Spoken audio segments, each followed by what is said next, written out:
प्यारे साथियों, नमस्कार।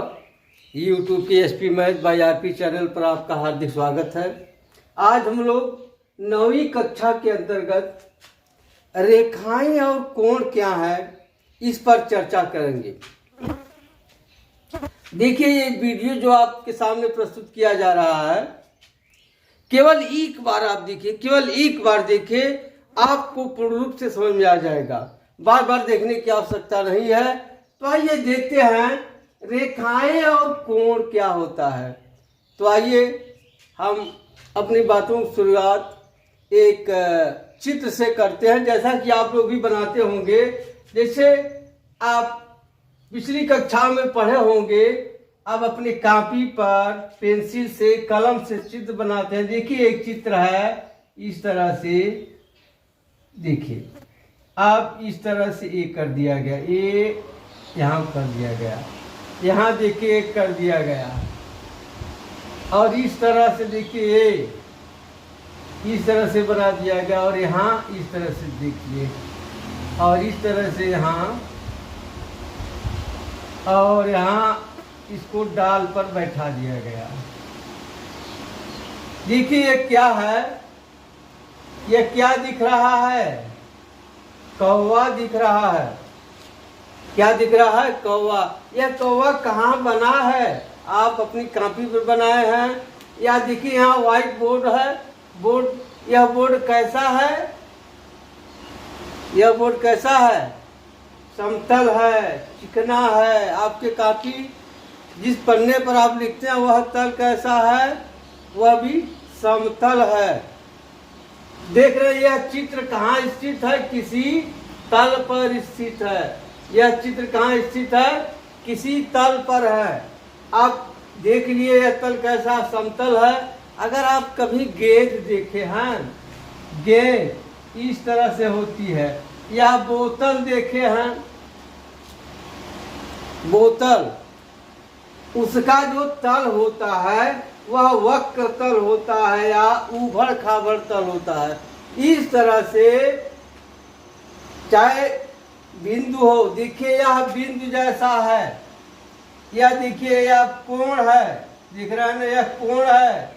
और देखिए यह रेखा है, देखिए यह भी रेखा है। ये सब रेखाएं खींची गई हैं, ये भी देखिए रेखाएं खींची गई हैं।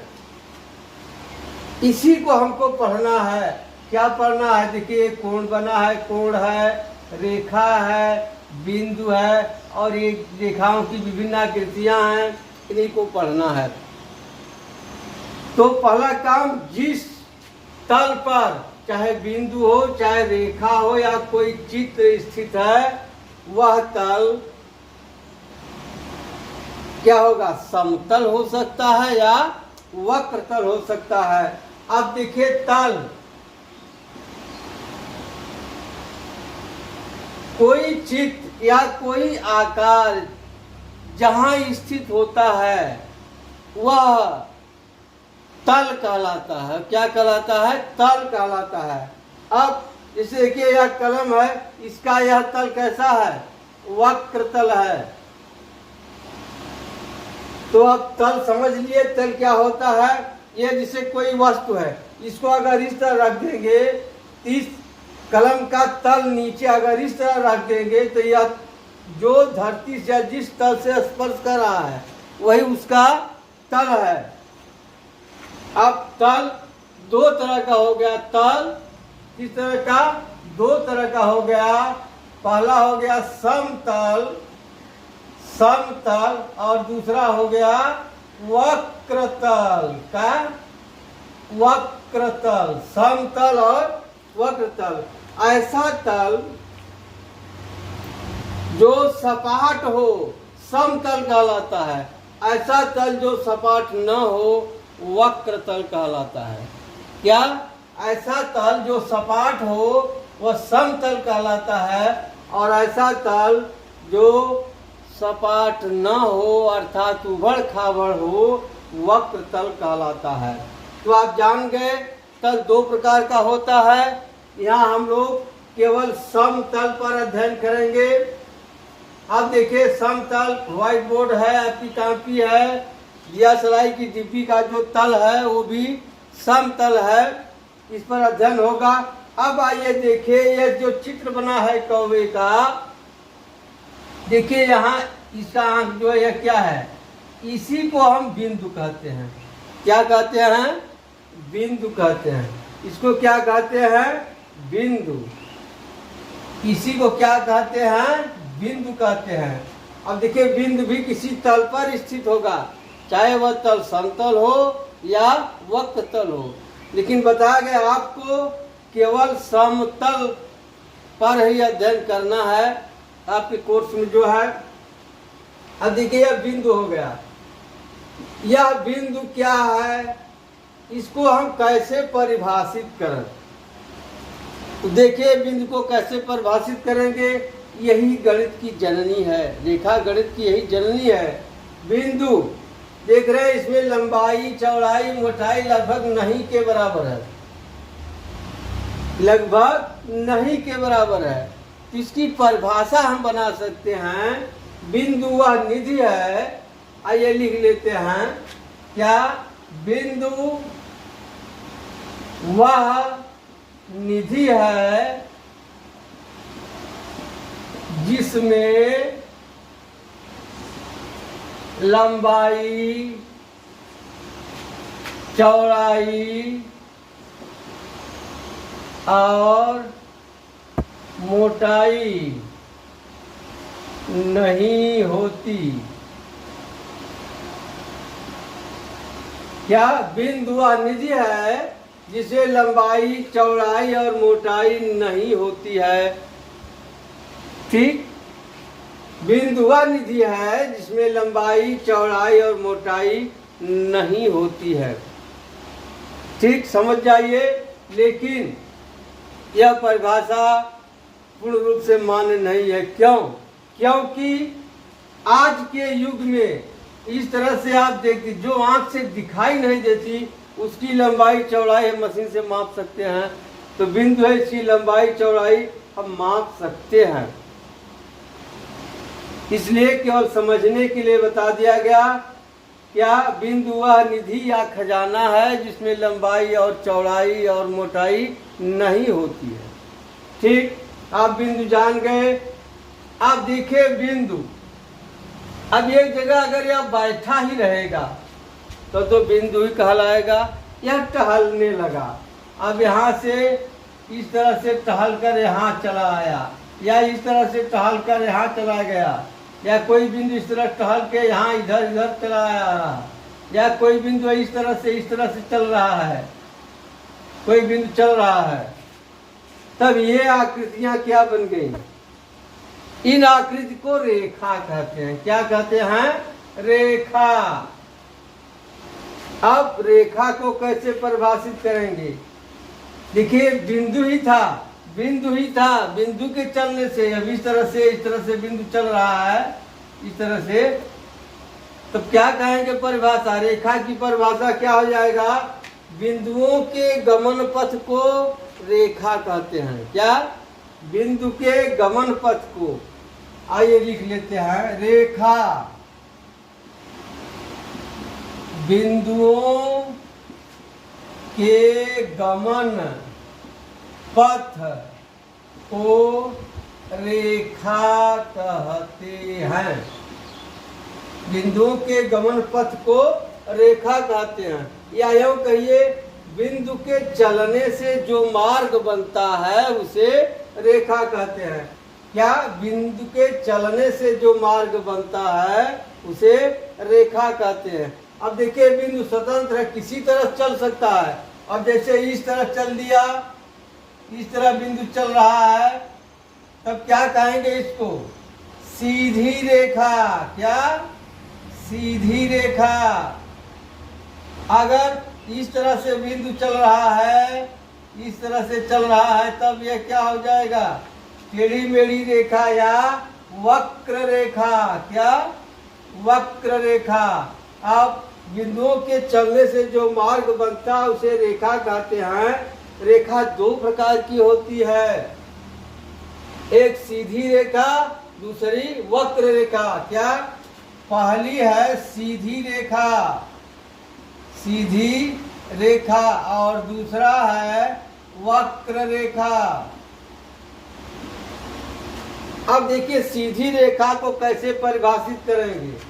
ऐसी रेखा, ध्यान से देखिए, वक्त सीधी रेखा की परिभाषा, ऐसी रेखा जिसके प्रत्येक बिंदुओं की दिशा समान हो, चाहे जहां आप लीजिए, ऐसी रेखा जिसके प्रत्येक बिंदुओं की दिशा समान हो सीधी रेखा कहलाती है। क्या सीधी रेखा क्या परिभाषा बनाएंगे? ऐसी रेखा, ऐसी रेखा, आइए परिभाषा लिख लेते हैं। ऐसी रेखा जिसके प्रत्येक बिंदुओं की दिशा समान हो उसे सीधी रेखा कहते हैं, उसे सीधी रेखा कहते हैं। अब वक्र रेखा क्या है? ऐसी रेखा जिसके प्रत्येक बिंदुओं की दिशा समान न हो, आइए इसको भी लिख लेते हैं। ऐसी रेखा जिसके प्रत्येक बिंदुओं की दिशा समान न हो उसे वक्र रेखा कहते हैं। वक्र रेखा कहते हैं। जैसे इस तरह से, अब देखिए यहाँ इसकी क्या दिशा इधर है और इसकी दिशा क्या है? इधर है, देख रहे हैं ना। और इसकी दिशा किधर है? इधर है। और इसकी दिशा देखिए, सबकी दिशा समान नहीं है, इसलिए यह वक्र रेखा है। क्या है? वक्र रेखा। अब आपके कोर्स में वक्र रेखा का प्रयोग न करके केवल सीधी रेखा का प्रयोग किया जाएगा। अब आइए आगे बढ़ते हैं। हम लोग क्या देख लिए? तल, बिंदु और रेखा। अब देखिए, बिंदुओं के चलने से जो मार्ग बनता है उसे रेखा कहते हैं। अब आइए देखिए, एक बिंदु यहाँ है। अब किसी तल पर स्थित एक बिंदु से कितनी रेखाएं खींची जा सकती हैं? असंख्य रेखाएं खींची जा सकती है। एक बिंदु से होकर असंख्य रेखाएं खींची जा सकती हैं।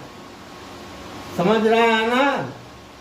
एक बिंदु से होकर असंख्य रेखाएं खींची जा सकती हैं।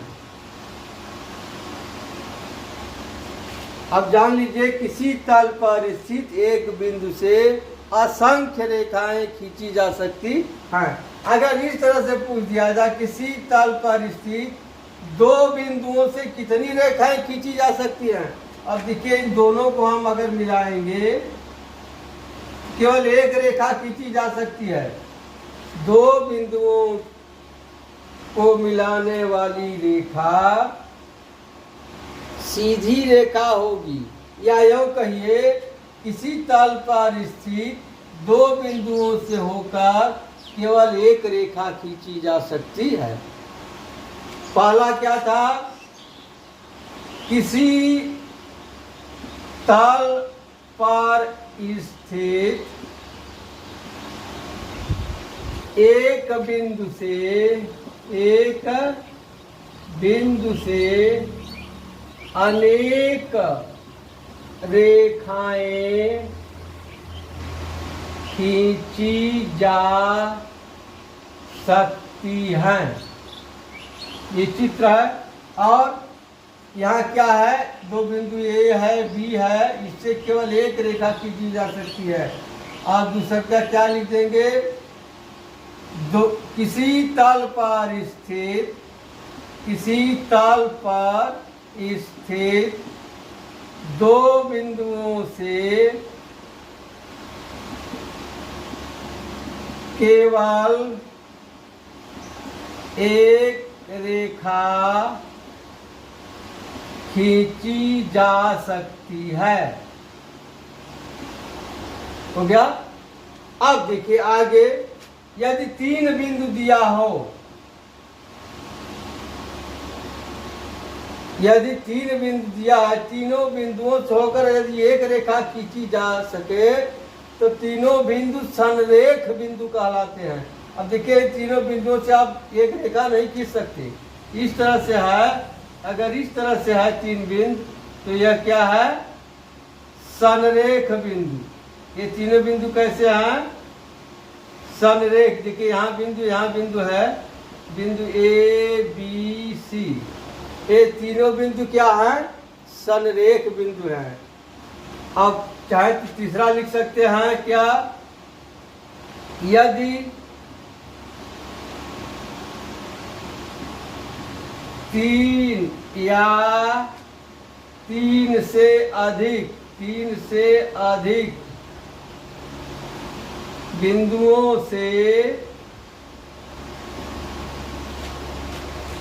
एक रेखा खींची जाए तो वे सभी बिंदु संरेख बिंदु कहलाते हैं। यदि तीन या तीन से अधिक बिंदुओं से एक रेखा खींची जाए तो वे सभी बिंदु संरेख बिंदु कहलाते हैं। यदि तीन बिंदुओं से एक रेखा न खींची जाए तो वे असंरेख बिंदु कहलाते हैं। देखिए यह असंरेख बिंदु है, असंरेख बिंदु। और ये क्या रहा? संरेख बिंदु। क्या? यदि तीन बिंदुओं से एक रेखा खींची जाए तो वे तीनों बिंदु संरेख बिंदु कहलाते हैं। या तीनों बिंदुओं से होकर एक रेखा न खींची जाए तो वे तीनों बिंदु असंरेख बिंदु कहलाते हैं। ठीक। अब आ जाइए, देख लिए। अब रेखा पढ़ लिए। रेखा दो प्रकार की होती है, सीधी रेखा और वक्र रेखा। अब किसी तल पर अगर हम रेखाएं खींचते हैं, यदि किसी तल पर हम रेखाएं खींचते हैं, इस तरह से खींच दिए, इस तरह से खींच दिए और इस तरह से खींच दिए। देखिए दो रेखाएं हैं और इस तरह से भी आप खींच सकते हैं। अब देखिए इसको अगर हम आगे या पीछे बढ़ा दें, देखिए ये तो काट रही है, लेकिन इसको हम आगे या पीछे चाहे जहां बढ़ाएंगे ये एक दूसरे को नहीं काटेंगे। तब क्या कहेंगे? किसी तल पर स्थित ऐसी दो रेखाएं जो आगे या पीछे बढ़ाने पर एक दूसरे को काट देती हैं, प्रतिच्छेदी रेखाएं कहलाती हैं। क्या? यह हो जाएगा प्रतिच्छेदी रेखाएं। और जो रेखा आगे या पीछे बढ़ाने पर एक दूसरे को कभी न काटे और उनके बीच की लंबवत दूरी सदैव समान हो, उसे कहते हैं समांतर रेखाएं। यह प्रतिच्छेदी रेखा है और यह समांतर रेखा है। क्या? प्रतिच्छेदी रेखा क्या परिभाषा है? किसी समतल पर स्थित दो रेखाएं यदि एक दूसरे को प्रतिच्छेद करें या एक दूसरे को काटें तो ऐसी रेखाएं प्रतिच्छेदी रेखाएं कहलाती हैं। और किसी तल पर स्थित दो रेखाएं आगे या पीछे बढ़ाने पर एक दूसरे को कभी न काटें और उनके बीच की लंबवत दूरी सदैव समान हो, तो उसे समांतर रेखाएं कहते हैं। ठीक, अब समांतर रेखाओं के गुणधर्म है, उसको आगे देखेंगे। अब आ जाइए, रेखाएं तो आप देख लिए, अब थोड़ा कोण देख लीजिए। कोण के पहले आप हमने जो आपको बताया यह पुराने परंपरा के अनुसार थी।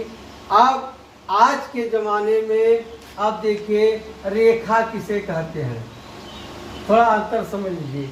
रेखा बिंदु अपने मन से चल रहा है, दोनों तरफ चारों तरफ चल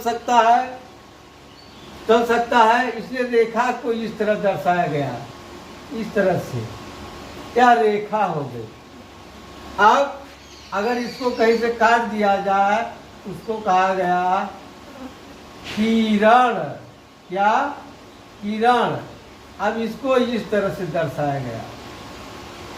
और अगर इससे थोड़ा सा काट के अलग किया जाए, इसको कहा गया रेखाखंड, इस तरह से। अब देखिए यह रेखा है, अगर इसको लिखना होगा तो हम लिखते हैं ए बी, ऐसे तीर लगाकर। अगर इसको लिखना है तो लिख देते हैं ऐसे, और इसको लिखना है ए बी तो ऐसे। यह दर्शाता है यह ए बी रेखा है, यह ए बी किरण है, ये बी रेखा खंड है। अब जरा देखिए रेखा। रेखा यह नई परिभाषा के तहत रेखा में दोनों तरफ तीर लगा होता है। रेखा में दोनों तरफ तीर लगा होता है। और किरण में एक और तीर लगा होता है, और रेखा खंड में कोई तीर नहीं लगा होता। रेखा खंड की लंबाई अपरिमित है, यह बढ़ते जाता है। या इसको रेखा को दोनों तरफ विस्तारित किया जा सकता है, और किरण को केवल एक तरफ विस्तारित कर सकते हैं, जिधर तीर लगा उधर ही बढ़ सकती है, और रेखा खंड को किसी तरफ विस्तारित नहीं कर सकते। अब देखिए रेखा में कोई अंत बिंदु नहीं होता, ये लगातार इधर उधर चल रहा है। किरण में एक अंत बिंदु है, यहाँ एक अंत बिंदु है, और रेखा खंड में दो अंत बिंदु हैं। रेखा खंड में कितने अंत बिंदु है? दो अंत बिंदु है, यही है। अब देखिए रेखा किरण और रेखा खंड में अंतर आप समझ गए। रेखा में दोनों तरफ तीर लगा होता है, किरण में एक तरफ तीर लगा होता है, रेखा खंड में कोई तीर नहीं लगा होता। रेखा अपरिमित रूप से दोनों तरफ विस्तारित होती है, किरण सिर्फ एक तरफ विस्तारित होती है, रेखा खंड किसी तरफ विस्तारित नहीं होती। रेखा में कोई अंत बिंदु नहीं होता, किरण में एक अंत बिंदु होता है, और रेखा खंड में दो अंत बिंदु होता है। ठीक है।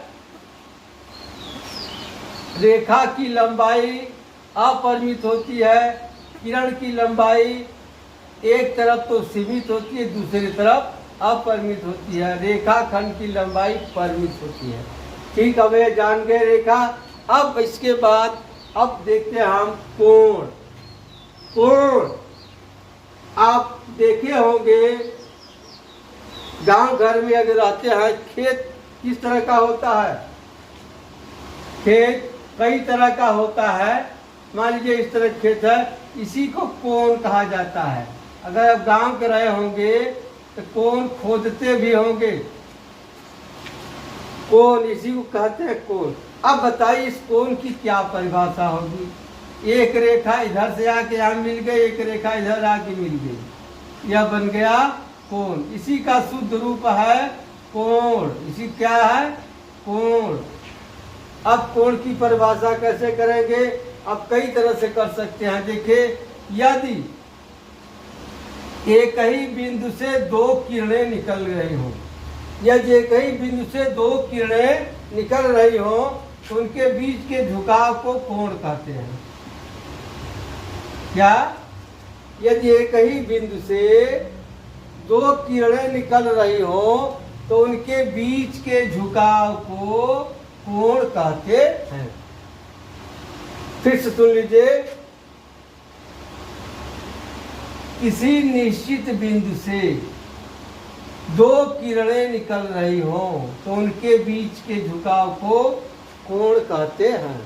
या यूं कहिए, यदि दो किरणों का अंत बिंदु उभयनिष्ठ हो, दो किरणों का, देखिए अंत बिंदु है, अंत बिंदु, यदि दो किरणों का अंत बिंदु उभयनिष्ठ हो तो किरणें कोण बनाती हैं।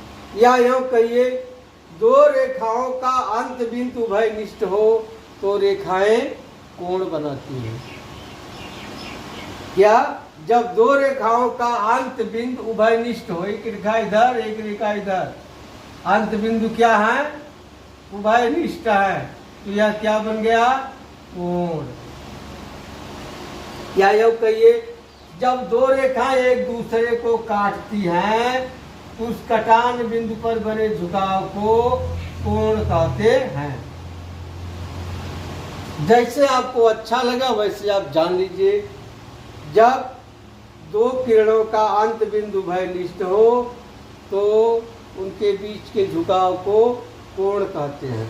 या झुकाव ना कहें, यह भी देखिए कोण है, अब पढ़ेंगे आगे। जब दो रेखाओं का अंत बिंदु उभयनिष्ठ हो तो वे कोण बनाती हैं। आप जान गए कोण। अब आइए देखते हैं कोण के परिवार, यानी कोण के प्रकार। कोण कितने प्रकार के होते हैं?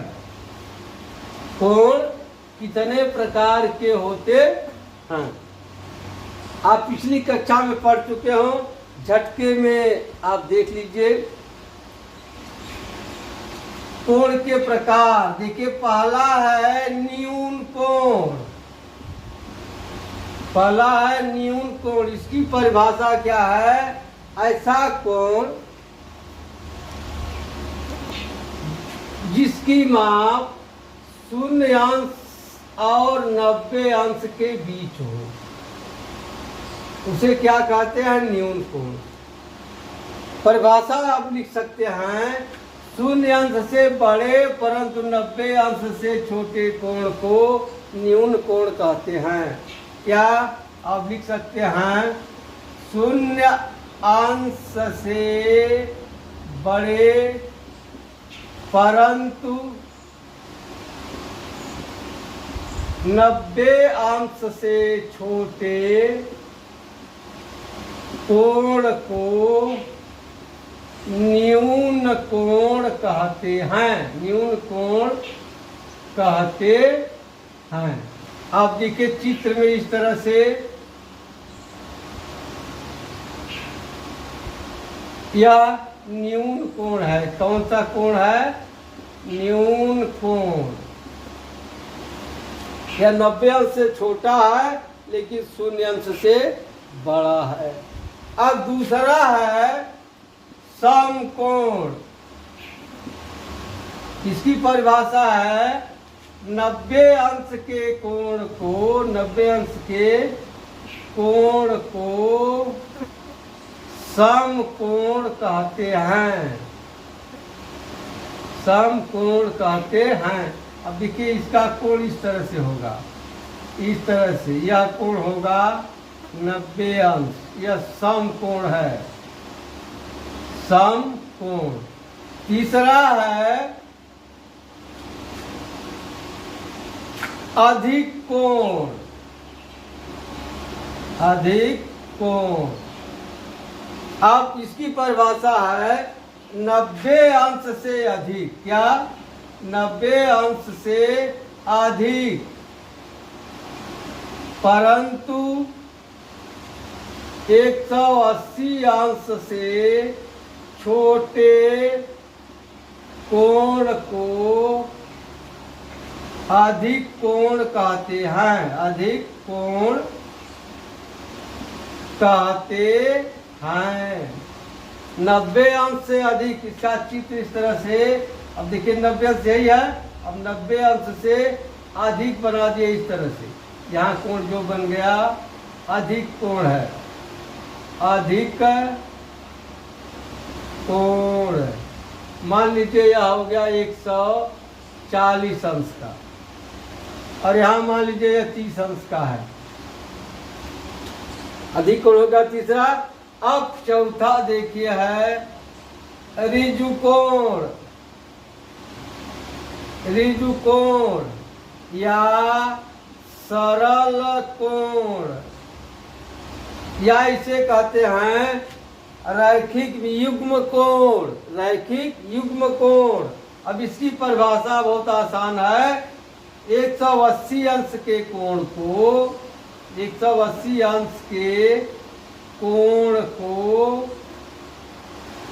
सरल कोण या ऋजु कोण कहते हैं, सरल कोण कहते हैं। या 180 अंश के कोण को सरल कोण कहते हैं। अब पांचवा है बृहत,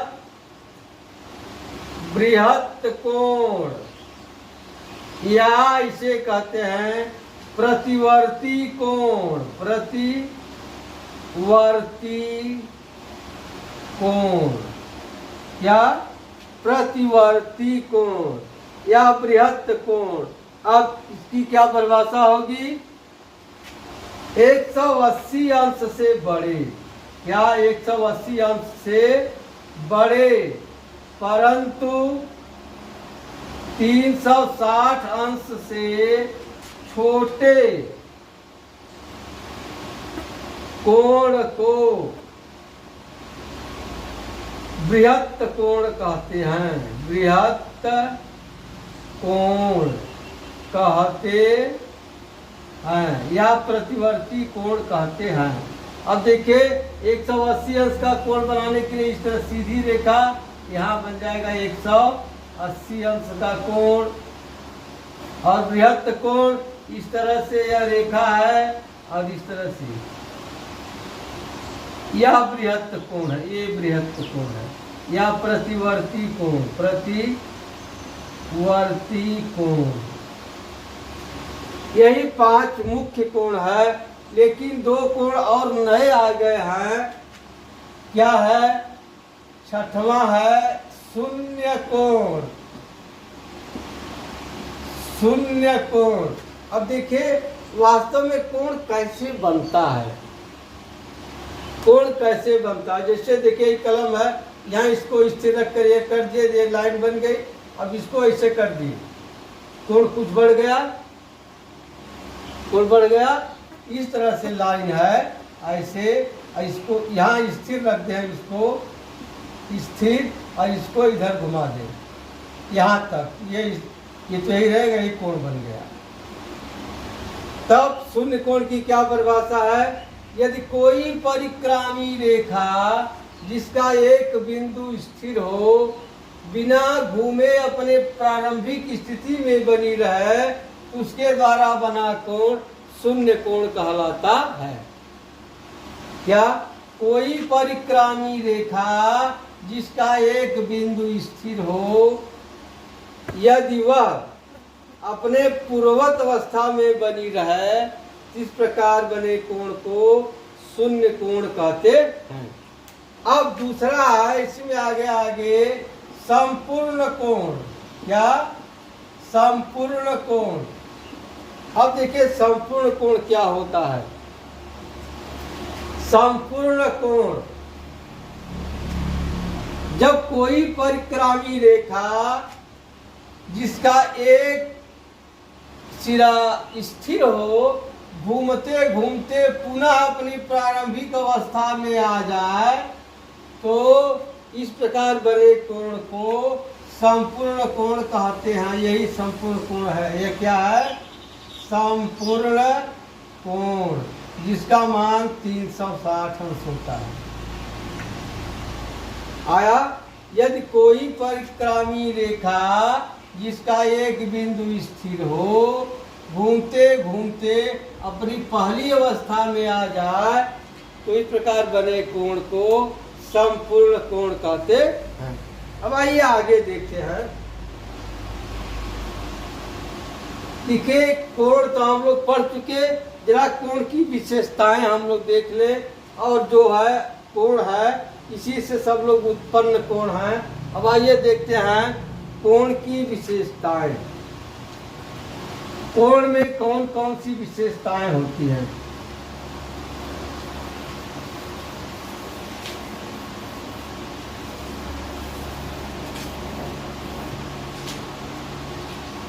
कोण की विशेषताएं, कोण की विशेषताएं। पहला है कोण में एक शीर्ष होता है, शीर्ष होता है जिसे कोण शीर्ष कहते हैं, कोण शीर्ष कहते हैं। जैसे देखिए यह है कोण शीर्ष, कोण शीर्ष यही है कोण शीर्ष। अगर यहाँ मान लीजिए हम बी रख देते हैं, यहाँ ए रख देते हैं, यहाँ सी रख देते हैं, कोण शीर्ष क्या हो गया? ए। ठीक, कोण में एक शीर्ष होता है जिसे कोण शीर्ष कहते हैं। अब दूसरा है कोण में दो भुजाएं होती हैं, दो भुजाएं होती हैं जिसे कोण भुजा कहते हैं, जिसे कोण भुजा कहते हैं। कोण में कितनी भुजाएं होती हैं? दो भुजाएं होती हैं। क्या कहते हैं उसे? कोण भुजा। जैसे दो कोण भुजा है, यहाँ लिख देते कोण भुजा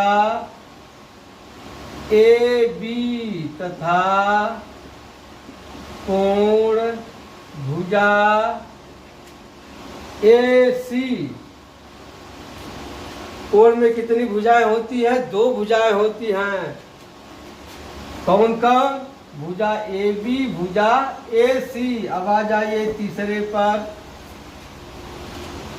कोण को प्रायः 3 अक्षरों द्वारा प्रदर्शित करते हैं। कोण को प्रायः 3 अक्षरों द्वारा प्रदर्शित करते हैं। देखिए प्रायः शब्द लिखा है, गारंटी नहीं है। इसके अलावा कोण को एक अक्षर द्वारा जब प्रदर्शित करते हैं तो क्या क्या होता है? अल्फा है, बीटा है, थीटा है, फाई है, डेल्टा है, इसी तरह से लैम्डा है। तमाम ग्रीक अक्षरों का प्रयोग करते हैं। इसका प्रयोग यहाँ नहीं मिलेगा, थीटा का मिल सकता है, लेकिन जनरल तौर पर लिखने के लिए कोण का पूरा नाम 3 अक्षरों में ही लिखा जाता है। कोण को प्रायः 3 अक्षरों द्वारा प्रदर्शित करते हैं।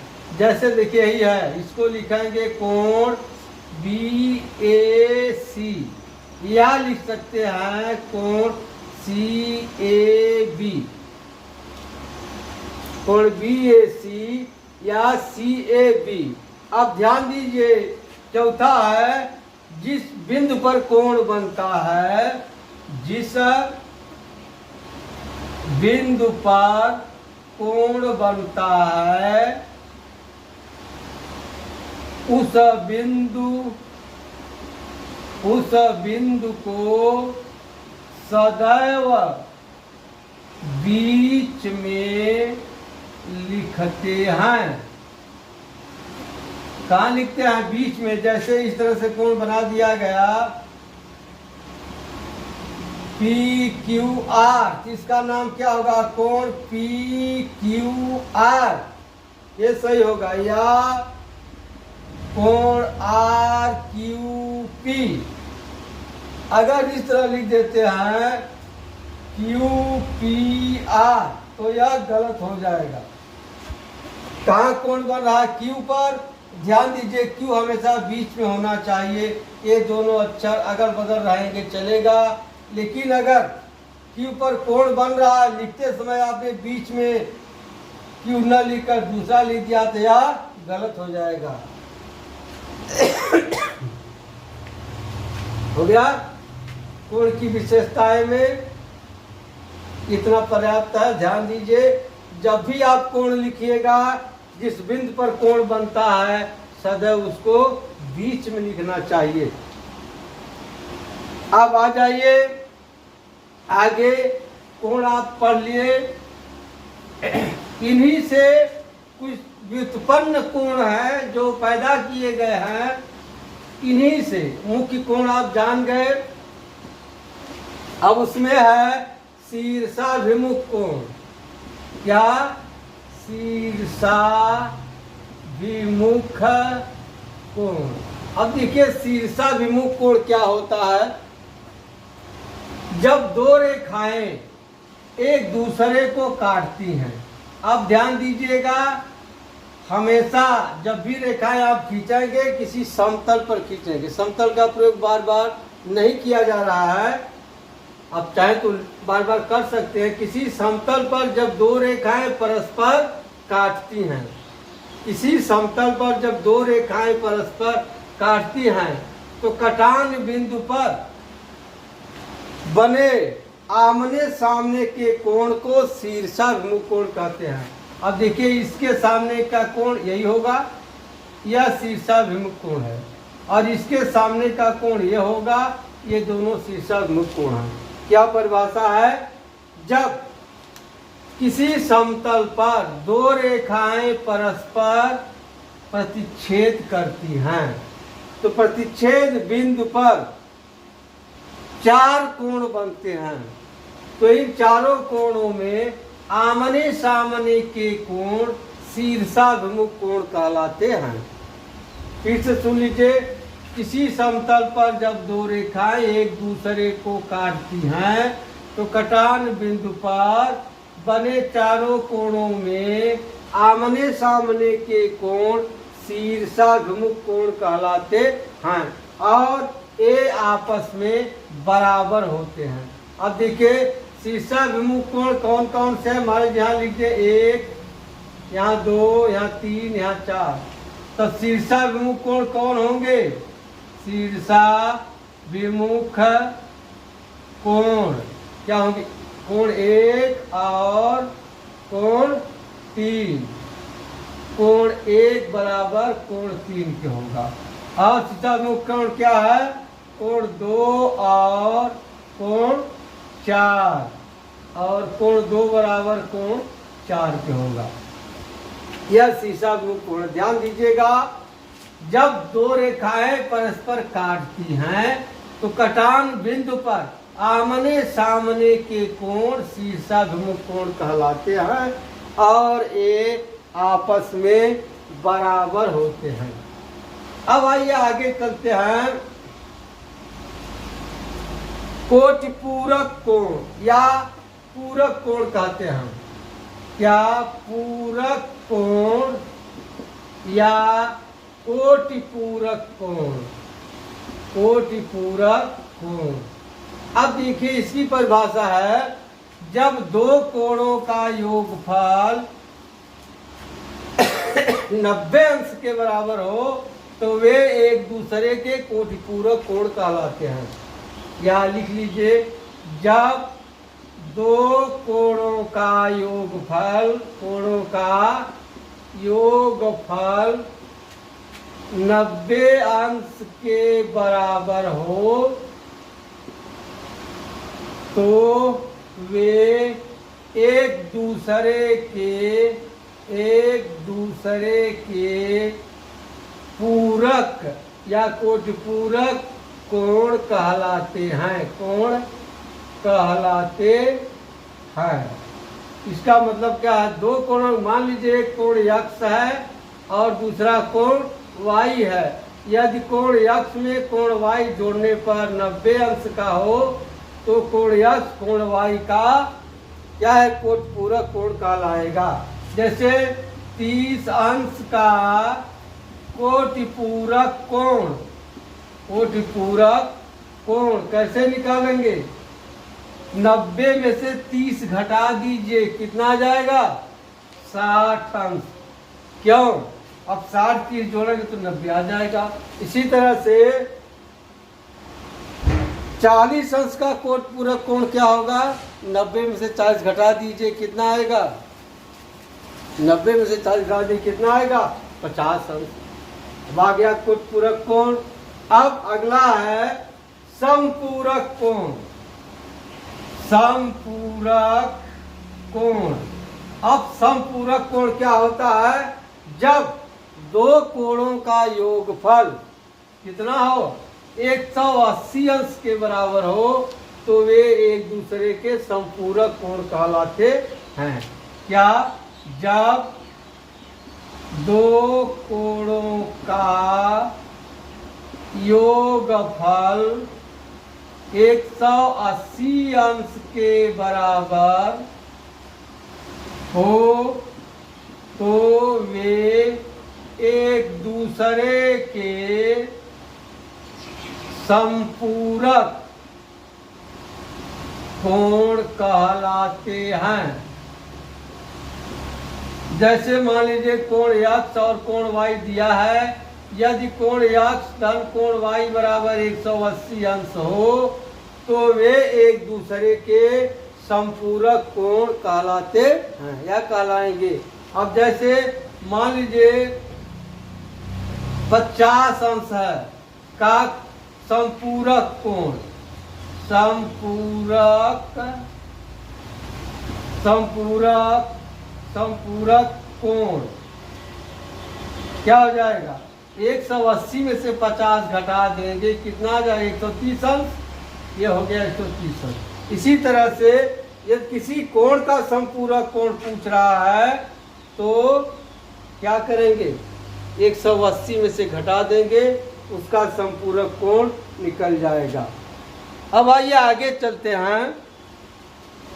आगे है आसन्न कोण। क्या? आसन्न कोण। आसन्न कोण का मतलब एक ही आसन पर बना कोण, यानी एक ही शीर्ष पर बना कोण आसन्न कोण कहलाता है। अब जरा देखिए, एक ही आसन पर दो कोण बना दे रहे इस तरह से, और एक ही आसन पर इस तरह से दो कोण बन गए। अब देखिए, एक कोण यह है, एक कोण यह है, एक कोण यह, एक कोण यह है। क्या दोनों आसन्न कोण कहलाएंगे? देखिए, एक ही आसन पर यानी एक ही शीर्ष पर दोनों कोण बने हैं, दोनों कोण आसन्न कोण नहीं कहे जाएंगे। क्यों? अब आप जान जाइए परिभाषा। यदि एक ही शीर्ष पर बने दो कोण हो जिनका एक भुजा उभयनिष्ठ हो, आसन्न कोण कहलाते हैं। क्या? जब एक ही शीर्ष पर दो कोण इस प्रकार बने हो कि उनकी एक भुजा उभयनिष्ठ हो तो उन्हें आसन्न कोण कहते हैं। देखिए, इसमें एक भुजा उभयनिष्ठ नहीं है, यह तो अलग से अपना दोनों भुजाओं द्वारा या अलग से दोनों भुजाओं द्वारा है। इसमें कोई भुजा उभयनिष्ठ नहीं है, इसलिए यह आसन्न कोण नहीं है। अब आसन्न कोण की क्या परिभाषा हो गई? एक ही शीर्ष पर बने दो कोण जिसमें एक भुजा उभयनिष्ठ हो, आसन्न कोण कहलाते हैं। ठीक है? एक ही शीर्ष पर बने दो कोण जिनमें एक भुजा उभयनिष्ठ हो, आसन्न कोण कहलाते हैं। अब जरा देख लीजिए, एक ही शीर्ष पर दो कोण इस तरह से बना दे रहे हैं, इस तरह से। देखिए, एक कोण यह है, एक कोण यह है, और यह बीच में दोनों के लिए उभयनिष्ठ है। यह भी आसन्न कोण है।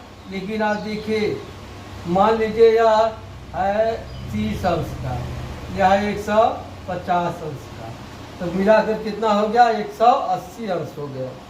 यदि दो आसन्न कोणों का योगफल 180 अंश है तो वे रैखिक युग्म बनाती हैं। यह याद रखिए, आपको प्रमेय वगैरह सिद्ध करने में काम देगा। जब दो आसन्न कोणों का योगफल 180 अंश के बराबर हो तो वे रैखिक युग्म बनाती। ठीक, अब आप आसन्न कोण जान गए। अब आइए कुछ है एकांतर कोण। एकांतर कोण, एकांतर कोण क्या होता है? देखिए, जब दो रेखाओं को कोई रेखा काटती है, इस तरह से जब दो रेखाओं को कोई रेखा काटती है तो इन रेखाओं से बने कोणों का नाम हम भिन्न भिन्न देते हैं। आइए उसको देखते हैं।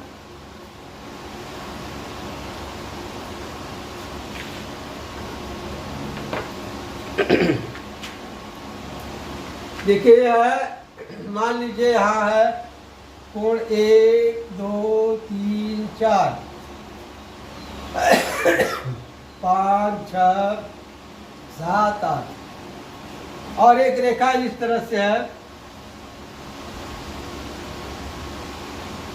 ये देखिए दोनों समांतर रेखा है, ये समांतर रेखा नहीं है, देख रहे हैं ना?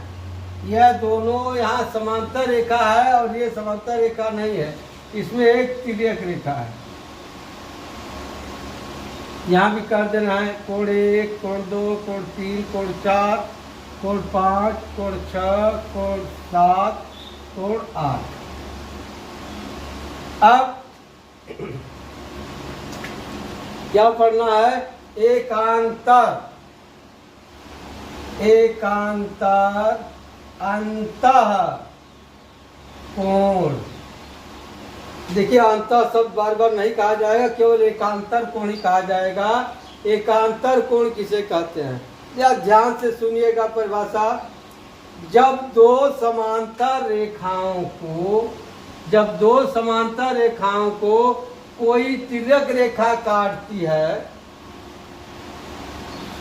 या ये लिख लीजिए,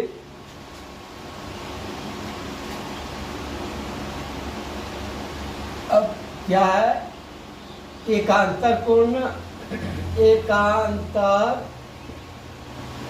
अंतः कोण।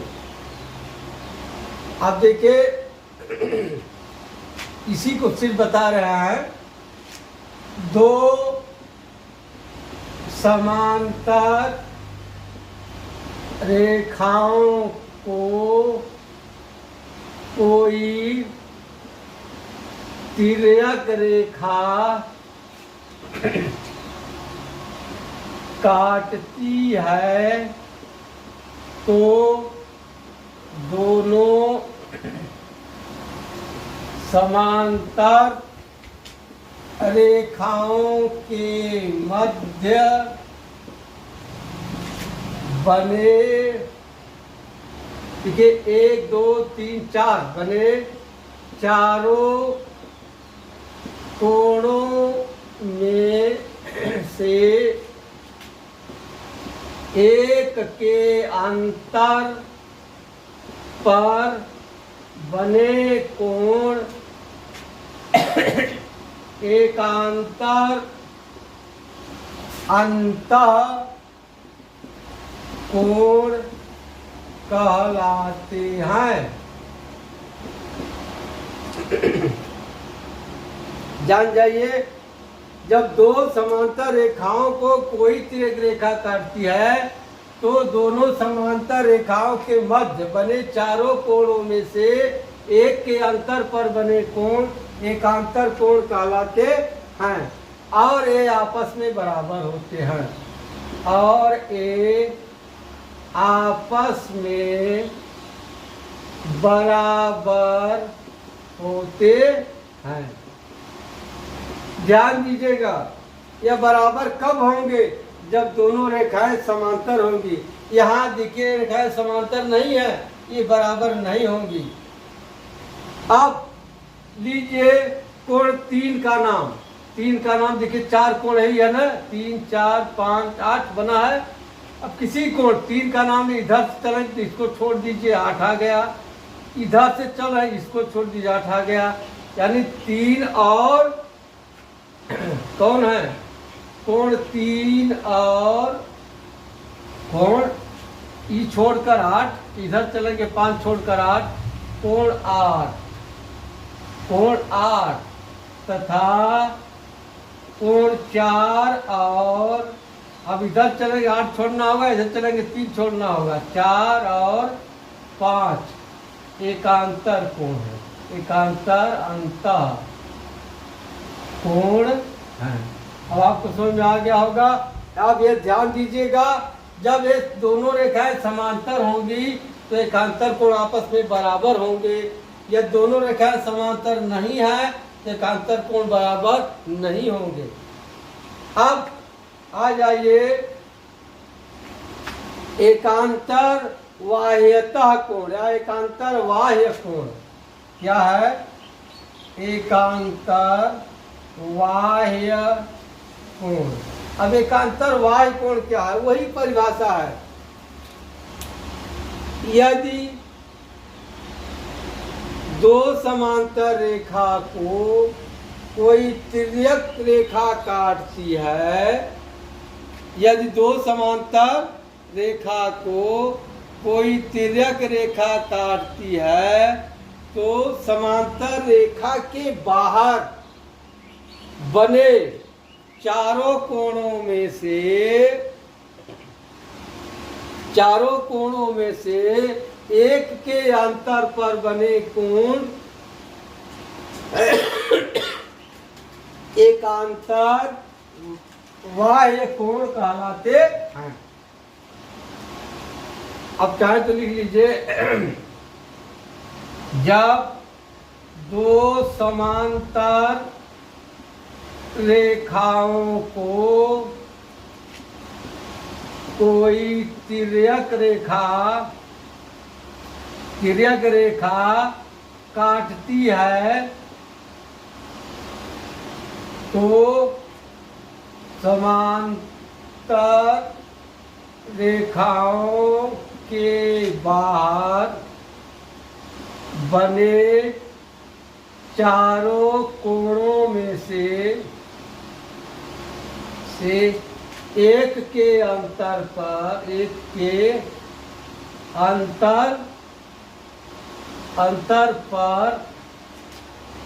बने कोण एकांतर बाह्य कोण कहलाते हैं और ये आपस में बराबर होते हैं। यह ध्यान दीजिएगा, बराबर तभी होंगे जब दोनों रेखाएं समांतर होंगी। यहाँ रेखाएं समांतर नहीं, इसमें बराबर नहीं होंगी। अब देखिए बाह्य कोण कौन कौन से हैं? बाह्य कोण देखिए, कोण 1, कोण 2, कोण 6, कोण 7, यही बाह्य कोण है। अब देखिए क्रम से लिखा, अगर आप कोण 2 लिख लेते हैं, कोण 2, तो चाहे 6 छोड़ दीजिए चाहे 1 छोड़ दीजिए, यही देखिए लिखा है ना, 2 लेते हैं, चाहे इसको छोड़िए चाहे इसको छोड़िए, दिख रहा है ना। अगर इसको छोड़ते हैं तो कोण 2 और कोण 7, कोण 2 और कोण 7 तथा कोण 1 और कोण 6 कैसा कोण है? एकांतर बाह्य कोण। और ये आपस में बराबर होंगे, ये आपस में क्या होंगे? बराबर होंगे। चलिए हो गया एकांतर बाह्य कोण, एकांतर अंतः कोण। अब संगत कोण, चलिए इसी में क्यों चर्चा करें, इसको मिटा दे रहे हैं। संगत कोण, अब संगत कोण किसे कहते हैं? देखिए इसको मिटा दे रहे हैं। उसकी भी उसी तरह परिभाषा बना लीजिए। जब दो समांतर रेखाओं को कोई तिर्यक रेखा काटती है तो तिर्यक रेखा के एक ही ओर बने चारों कोणों में से एक के अंतर पर बने कोण संगत कोण कहलाते हैं। इसे देखिए, दो समांतर रेखा है, एक तिर्यक रेखा है, तिर्यक रेखा के एक ही, चाहे इधर चाहे इधर, अगर इधर लेते हैं देखिए 2 3 5 6, ये कैसे है, रेखा के एक ही ओर बने कोण है। अगर हम 3 का नाम लेते हैं तो एक छोड़ दीजिए, 5 6 आ जाएगा, माने कोण 3 और कोण 6 कैसे कोण होंगे, संगत कोण होंगे। अगर 2 का नाम लिया जाए, 3 छोड़ देंगे 5, 2 और 5 संगत कोण है। तो ये संगत कोण भी लिख लेते हैं। संगत कोण जब दो समांतर रेखाओं को कोई तिर्यक रेखा काटती है तो तिर्यक रेखा के एक ही ओर बने चारों कोणों में से एक के अंतर पर बना कोण संगत कोण कहलाता है। संगत कोण कहलाता है। अब जैसे देखिए, यहाँ कोण 2 का नाम लिए, 3 छोड़ दीजिए 5, क्या है, कोण 2 और कोण 5 तथा कोण 3 और कोण 6 कैसे कोण है, संगत कोण, संगत कोण है और इनका योगफल सदैव 180 अंश के बराबर होता है। अब इधर का भी देख लीजिए, कोण 1 और कोण 8 ये संगत कोण है तथा कोण 4 और कोण 4 लिए नाम, इसको छोड़ दिया 7, कोण 7 ये कैसे कोण है, संगत कोण है, जो कि आपस में बराबर नहीं है। संगत कोण संगत कोण देखिए क्या है, 2 और 5 ये आपस में बराबर है। 2 और 5 आपस में क्या है, बराबर है। और एक चीज और देख लीजिए,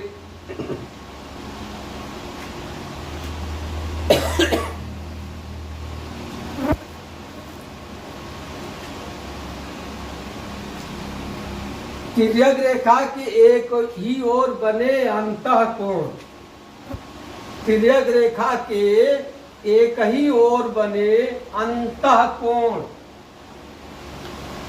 अब तिर्यक रेखा के एक ही ओर अंतःकोण, ये समांतर रेखा है, ये तिर्यक रेखा है, क्या अंत बाहर का नहीं लेना है, यह 3 और 5 ये क्या है, अंतःकोण है। और इन दोनों कोणों का योगफल सदैव 180 अंश के बराबर होगा। यानी कोण 3 धन कोण 5 बराबर 180 अंश। ध्यान रहे, जब ये दोनों समांतर रेखाएं होंगी तब। इसी तरह से कोण 4 धन कोण 8 बराबर होगा 180 अंश। ठीक, अब आप समझ गए होंगे क्या, रेखा समझ लिए आप, बिंदु और कोण, या पिछली कक्षा में पढ़ चुके हैं, केवल दोहरा दिया गया।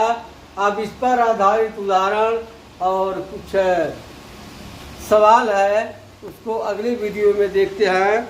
अब मिलते हैं अगली वीडियो में, तब तक के लिए धन्यवाद। जय हिंद, जय भारत।